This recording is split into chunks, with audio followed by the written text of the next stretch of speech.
Birth mark का कोई significance होता है? हाँ, कई बार होता है। जैसे? जैसे एक लेडी का यहाँ पर आया था, ऐसे था जैसे लाइंस पड़ी हुई हैं और जलने की जैसी स्किन नहीं हो जाती, वैसी स्किन थी उसको। तो वो बचपन से ऐसी थी, वो बर्थ मार्क था। जब उसका पास्ट लाइफ किया तो पता चला कि उसको उसके हस्बैंड ने कभी जलाया था पास्ट लाइफ में, और तब उसकी जो चूड़ियां थी ना वो उसी के साथ जैसे होता है ना चिपक सी जाती हैं, तो वो निशान पड़े हुए थे उस पे। एक मेरे पास आई थी क्लाइंट, उनके ना यहाँ पर गले पे था जैसे माला सी होती है, निशान पड़ा हुआ था। निशान माला का, और पर वहाँ उसको चुभन होती थी। तो जब हमने उसका पास्ट लाइफ किया तो पता चला कि पास्ट लाइफ में कहीं किसी राज्य में गुप्तचर थी, वो पकड़ी गई थी, तो वहीं से गर्दन काटी गई थी। तो वो माला नहीं थी, वो कटने का निशान था, और मारने वाला उसका हस्बैंड था। वो जो होते हैं जल्लाद, तो तब उस टाइम में उसके वो जल्लाद थे उसके हस्बैंड। राइट। तो ऐसे भी निशान आए हैं। मतलब जो बर्थ मार्क्स यूजुअली होते हैं वो पास्ट लाइफ से ही आते हैं।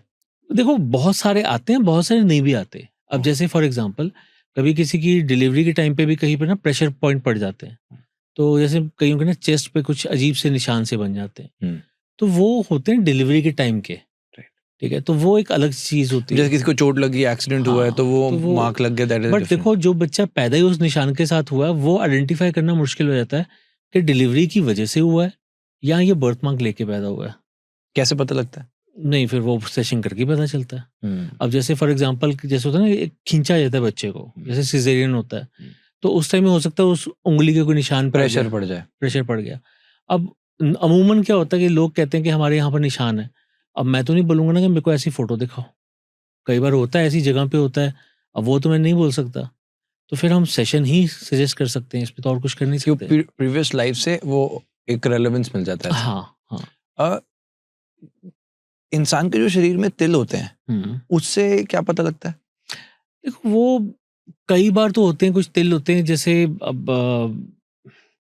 कईयों के ना एक जनरेशन में होता है कि हमें इस जगह पे तिल पड़ता ही पड़ता है, तो वो जैसे कहते हैं ना कि खानदानी है, तो वो खानदानी चीज भी होती है। बट कहीं से तो आ रहा होगा ना।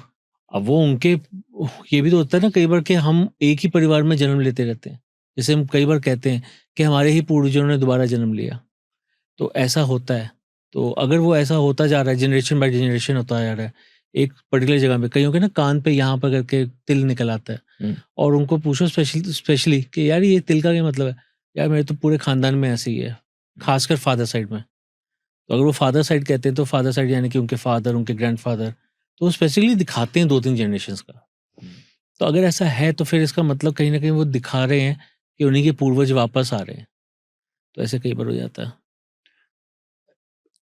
अगर तिल है तो आप कह रहे हो कि पूर्वज वापस आ रहे हैं, मतलब फॉर एग्जाम्पल मेरे 5 पुश्तों पहले जो भी मेरे ग्रैंड फोर फादर थे, तो अगर उनके भी कान पे ये तिल था और आज मेरे कान पे भी यहाँ पर तिल है, तो इसका मतलब कहीं ना कहीं क्या पता उन्हीं का जन्म हो, नहीं तो तिल लेके क्यों आ रहे हैं?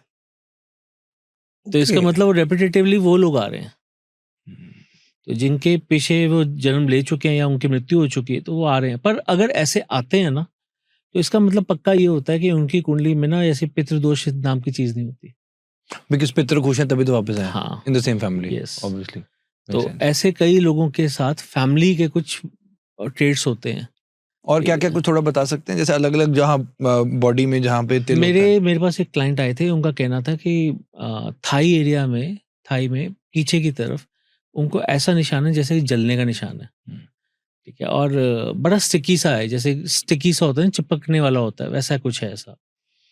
तो जब उनसे मैंने कहा कि ये सिर्फ आपके साथ ही है, हो सकता है कि आपके बर्थ के टाइम पे हुआ हो, या मे बी इसका रिलेशन जो है आपके पास्ट लाइफ से हो, फिर उन्होंने बोला कि ये निशान मेरे फादर के भी है, और मेरे फादर बताते हैं उनके फादर के साथ भी था, और उसी पोजीशन में और उसी जगह पे। अच्छा, तो इट मीन्स कि कहीं ना कहीं 4 फादर्स के हिसाब से आ रहा है। तो फिर उन्होंने जब अपने ग्रैंडफादर से बात की तो ग्रैंडफादर ने बताया कि उनके भी फादर के साथ था ऐसा ही, एग्जैक्टली सेम जगह पे। तो वो जब छोटे बच्चे होते तो फिर होता है ना, पेरेंट्स बताते हैं हाँ ये तो हमारी संतान ही है, कि देखो मेरे भी ऐसे ही हुआ है तो इसके साथ भी इसके ऐसे ही है। तो पेरेंट्स के उस टाइम के पेरेंट्स के बताने का तरीका अलग रहा होगा। राइट। बट अब जैसे मान लो जनरेशनली वो आ रहा है, मान लो एक पीढ़ी के आया, वहीं पे मान लो तिल आया, दूसरी जगह भी आया, तो अब तिल तो सबके ही आ रहा है, तो ये कैसे पता कि जो उनके एंसेस्टर आने वाले इंसेस्टर्स कौन से हैं? हाँ बट हैं तो इंसेस्टर्स ही, ये तो आइडेंटिफाई हो गया, तो ये पता चल जाता है। पर मान लो फादर का हुआ, फादर का आगे बच्चे का हुआ, हाँ। तो मान लो फादर का भी है, तो फादर है या आगे बच्चा है, वो कौन सा एंसेस्टर है? नहीं, ये तो देखो आज की डेट में अगर कोई जानना चाहे तो वो अपनी पास्ट लाइफ करके जान सकता है। ठीक है, कि अब वो पर्टिकुलरली है कि वो नहीं? पर्टिकुलर कौन सी जगह से, कौन से फोर फादर रहे हैं, हाँ, आए हैं। हाँ, ठीक है, बट जब नहीं था तो हाँ। फिर नहीं था। राइट। तब तक के लिए तो यही कहते थे खानदानी ऐसे है, श्योर श्योर। तो तब तो ऐसे बोला जाता था। राइट। जिनके तिल होता है और किसी बॉडी पार्ट में, क्या उसका कोई मैसेज भी होता है? जैसे कई लोग कहते हैं, मैं सुना है कि जैसे हो सकता है मिथ भी हो, बात भी आती है, पर कई लोग कहते हैं जैसे जिसका तिल लिप्स के पास है, उसके पास पैसा बहुत होता है। ऐसे ऐसी बहुत सी बात आप श्योर आपने भी सुनी होंगी। देखो, ऐसा होता है बहुत कुछ? सी बातें मैंने सुनी है। फॉर एग्जाम्पल, कई लोगों के ना टीथ के अंदर गैप होता है, और कई लोगों के टीथ जो होते हैं बिल्कुल जुड़े हुए होते हैं। कहा जाता है जिनके गैप है ना, उनके पास पैसा होता है। ठीक है, ये सच है, मेरे दोस्त का है ये। तो जिनके टीथ के अंदर गैप होता है, उनके हाथ खुला भी होता है, तब भी उनके पास पैसा होता है। अब वो उनके पास उनके पेरेंट्स की वजह से पैसा आया हुआ है, या उनके कुछ ऐसे ट्रेड्स हैं, कुछ ऐसा बिजनेस करते हैं या कुछ भी करते हो, वो जितना उनका हाथ खुला होगा ना देने में, उतना ही उनके पास वैसे भी रिजर्व में होगा। तो ऐसा होता है कईयों के साथ। अब मैंने आपको दांतों के हिसाब से बताया जो मैं जानता हूँ, अब तिल वाला शायद आप ज्यादा जानते हो। मैंने भी जैसे आपने बताया वैसे, बट दांत वाला तो बिकॉज मेरा खुद का एक बहुत क्लोज फ्रेंड है, उसका दांत आगे से ऐसा खुला ही है, एंड बहुत सारे ट्रेड्स मैच करते हैं। बट ये अपने पास्ट लाइफ से भी देखा ये चीज? नहीं, ये मैंने पास्ट लाइफ से नहीं देखी, एक्सपीरियंशियल है, बट एक्सपीरियंस के साथ है। एक चीज मैं आपको बता देता हूँ, जैसे फॉर एग्जाम्पल कई लोगों के ना एज के साथ भी गैप्स पड़ते हैं।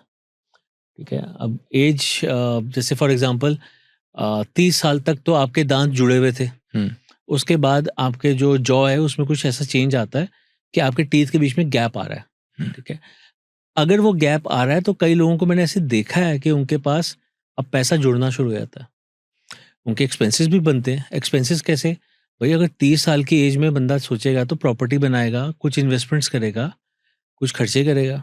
ठीक है, तो वो पैसा निकाल भी रहा है, बट कहीं ना कहीं इन्वेस्टमेंट भी तो हो रही है। श्योर। तो वो उनके टीथ के गैप भी बढ़ने शुरू हो जाते हैं, ऐसा भी मैंने देखा है। जिसके नहीं है वो टीथ के गैप कर ले, खुद ही हो जाएगा काम। अरे नहीं, ऐसे थोड़ा ना होता है, that has to be natural. और आंखों, ये सॉरी, जो पाम्स की जो लाइनें होती हैं ये भी बार बार चेंज होती हैं। तो ऐसे ये जो लाइन, जैसे अब हम कहते हैं ना कि हमारी आयु लिखी होती है, आयु वाली जीवन रेखा होती है, तो वो भी बढ़ और घट सकती है। कईयों की भाग्य रेखा ही नहीं होती, एक पर्टिकुलर टाइम पे आके उनकी भाग्य रेखा बननी शुरू हो जाती है। तो ऐसे कई सारे लोग होते हैं, जब लाइंस चेंज हो सकती हैं जिसमें भाग्य लिखा हुआ है, तो फिर ऐसा भी दांतों का भी हो सकता है।